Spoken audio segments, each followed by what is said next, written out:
So good afternoon, everybody. I hope that everyone had a great mini conference so far. I'm going to conclude it with my slides on how to stress less. So we're going to start off with a word cloud. If you guys either go and click on the URL code or go to the website and type in the code, we're going to bring up a word cloud. My goal is to see what you guys all stress about and use it as examples throughout my presentation to demonstrate techniques on how to reduce your worries.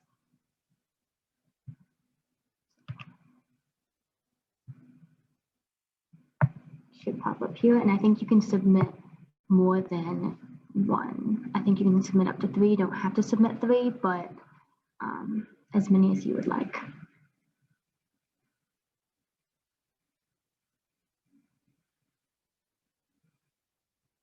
Yeah, school is definitely, I relate that a lot.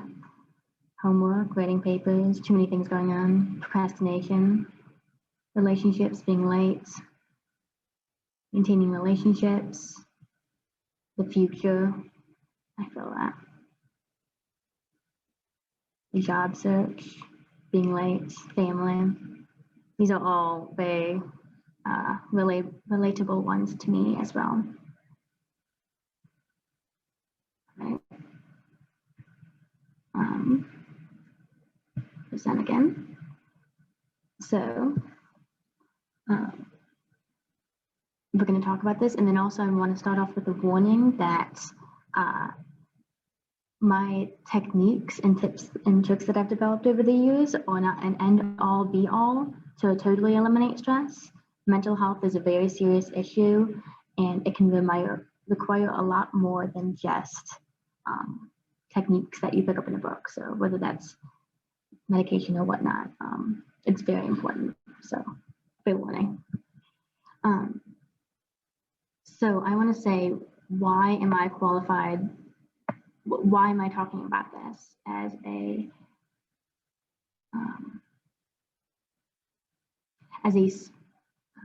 my stress level? I worry about stress in a healthy way. Senior year of high school, I was overwhelmed with worries of college, living away from my family, and the future. So I came up with, at the end of senior year, I was tired of being in a constant state of stress. So I came up with several ways to deal with my worries, including putting them on a shelf and ignoring them, which worked at the time, but I've since developed better stress managing techniques. I also read a few self-help books over quarantine and realized that these tips are similar to the ways that experts advise to deal with stress management. And so I've decided to share these tips and tricks with you. Something important to note before we go deep dive into that techniques is what are the results of chronic stress?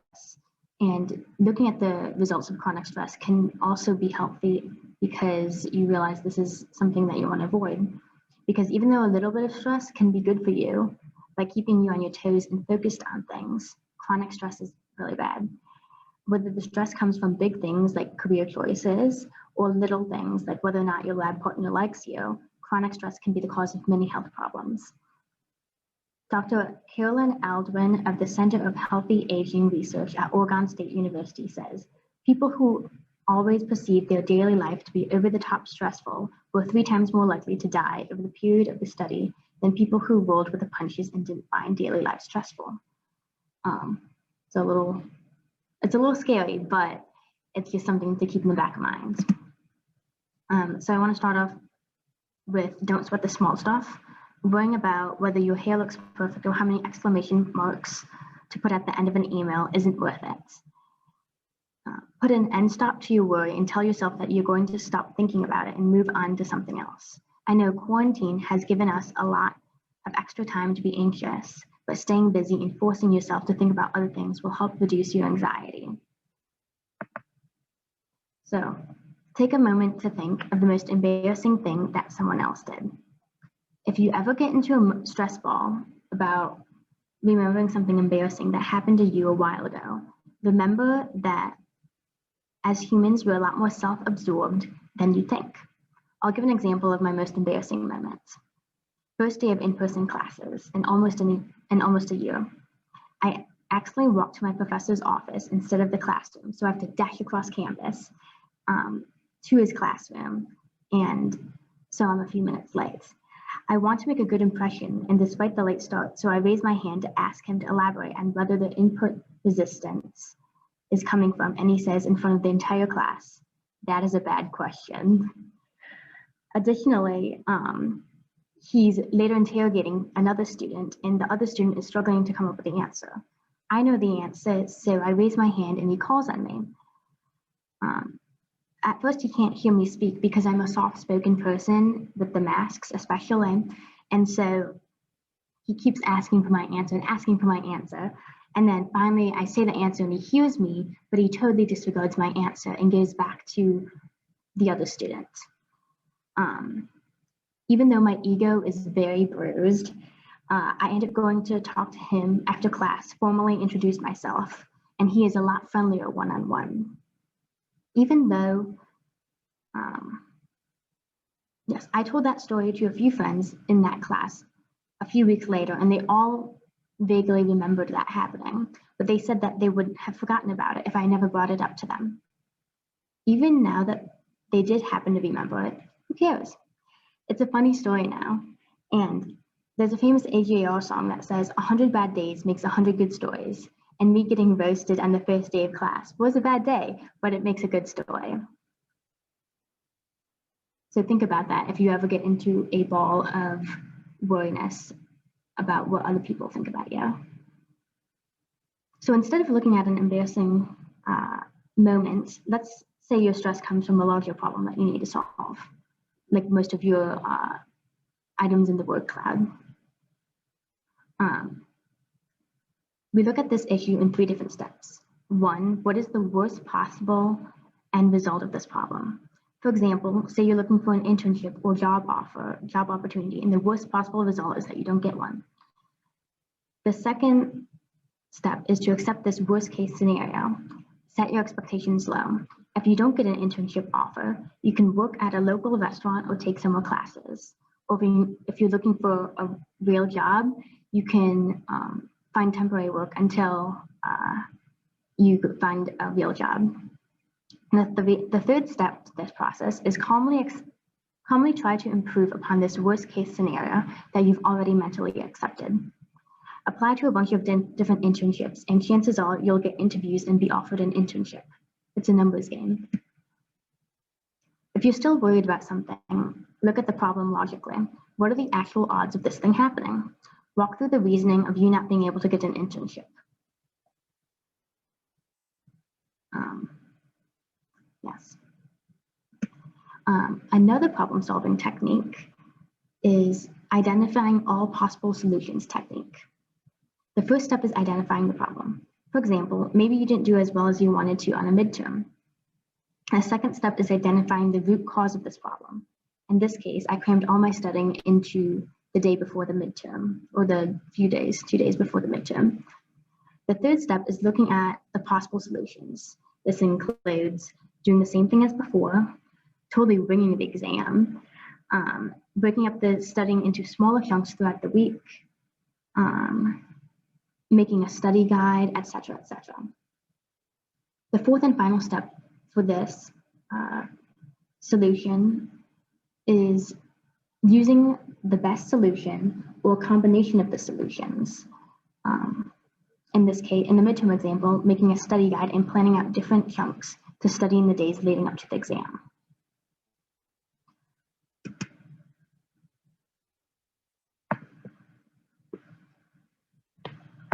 My favorite and final problem-solving technique is the gathering information technique.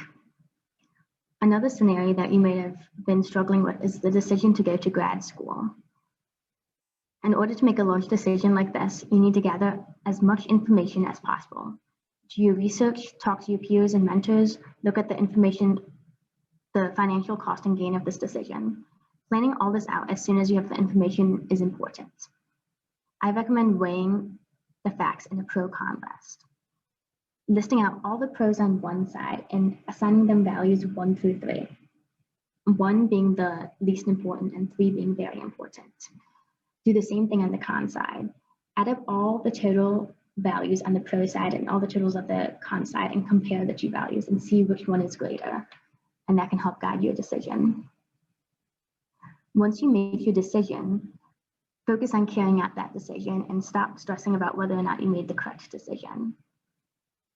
I also have a quote from Dean Hawkes of Columbia University about how people try and make decisions without a sufficient amount of information, and how just gathering enough information is very important.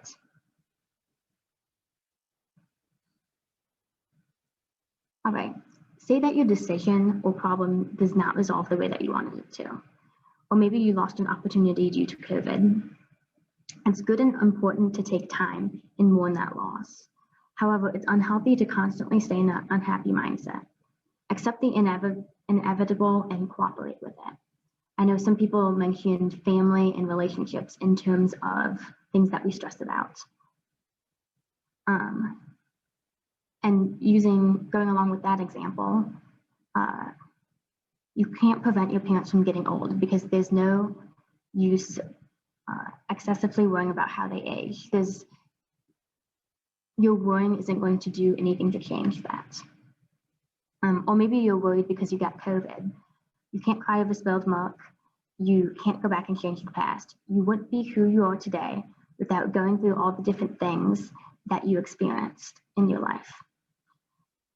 There's always going to be something to learn from every life experience you go through, and you won't appreciate the wonderful things that happen in your life if you don't experience unfortunate things. For example, think about how if you didn't fail that first physics test, you wouldn't experience the true happiness that comes when you ace your second physics exam.